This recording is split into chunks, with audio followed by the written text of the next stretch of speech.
Robert, what are there's serious complications that they've reported between 2000 and 2007 about this transvaginal mesh. It's not like the FDA doesn't know how damn serious this is, but they're not doing anything about it. That's right, Pap. Look, what the FDA is doing through the lens of hindsight is, as you see, is very common. They take a look back at what these products have done to people, and throughout the past 3 years, the FDA has taken a look, and they're saying each year they're seeing anywhere from 1,000 to 2,000 adverse events that have taken place because of these devices, and because of the adverse events, not because of the studies, because there were no studies on these devices. Yeah, let me ask you that. Okay, now here we have a device, a mesh device, it's being surgically implanted into a woman's body, and the FDA says there were no studies on this device. I mean, that people can't even believe that. I mean, when you hear those words, you say on the pre-market approval, there was no clinical trials conducted at all. These 100,000 women were used as guinea pigs. And why don't you tell us what happens to these women when one of these devices goes bad? Tell us, go through the ugly stories about what happens when you have a transvaginal mesh device go bad on these women.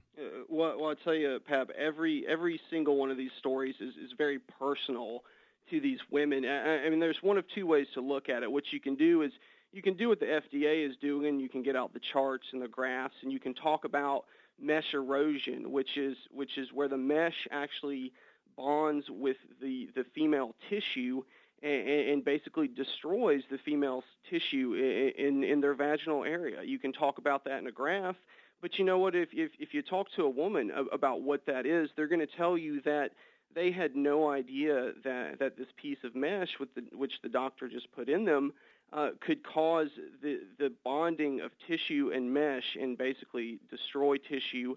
So you've got, I mean, if I look at just a short list, you have erosion of the vaginal epithelium. You Right. have almost infection that they cannot get under control. Right. You have urinary problems that are so painful that women have to be on.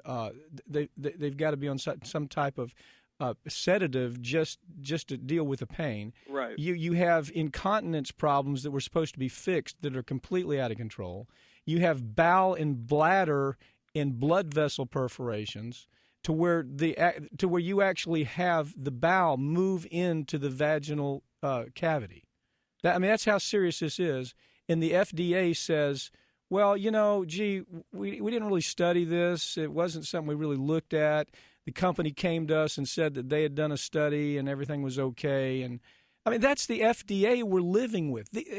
And what's the solution here? I mean, once this starts going bad, this is not an easy solution, is it? Not at all. In fact, just recently, the FDA just sat down on September 8th, just this month, and they've decided that these the meshes used to treat pelvic organ prolapse, which have had 0 studies done to them, and they've just been recently put on the market, they're now saying that these devices should be reclassified.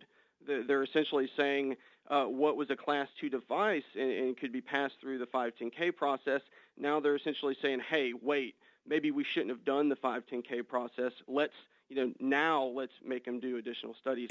And when you look at the documents, what you're going to find is a company going to the FDA saying, look, doctors want this because this is a device that any doctor can put in. That's what this was all about, creating the device that they could give to any doctor and say, you can put this in.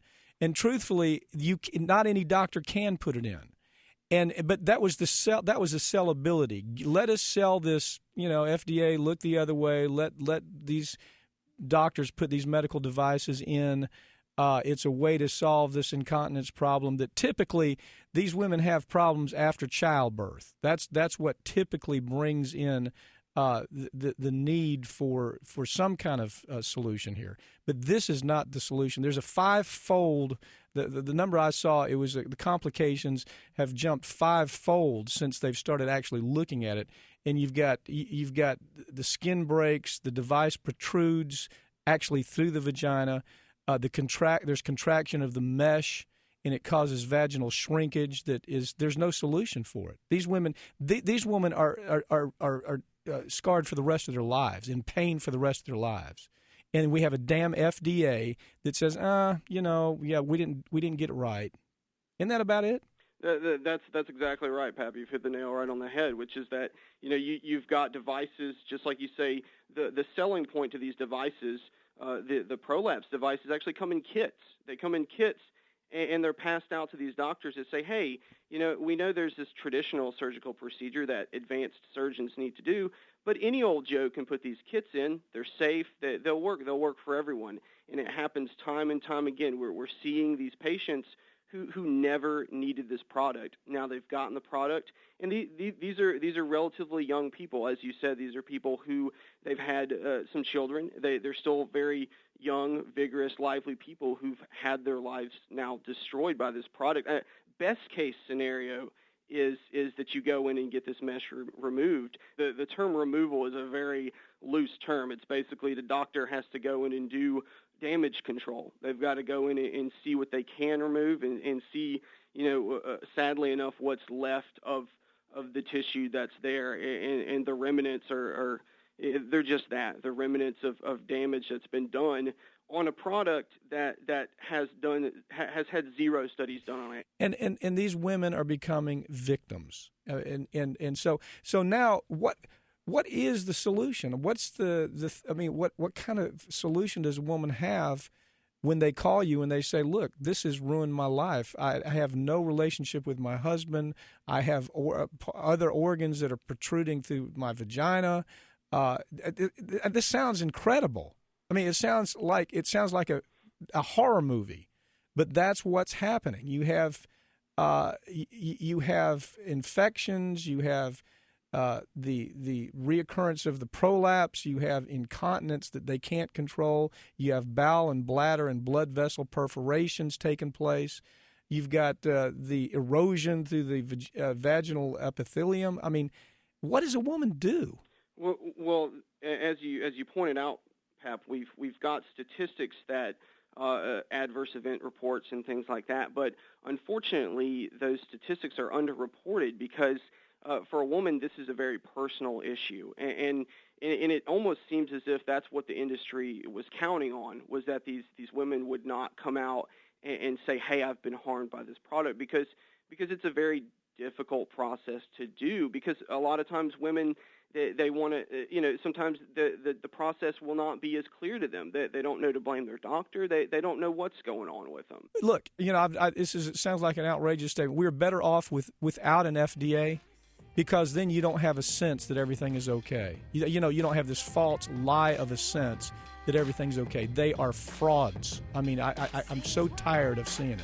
Case after case after case.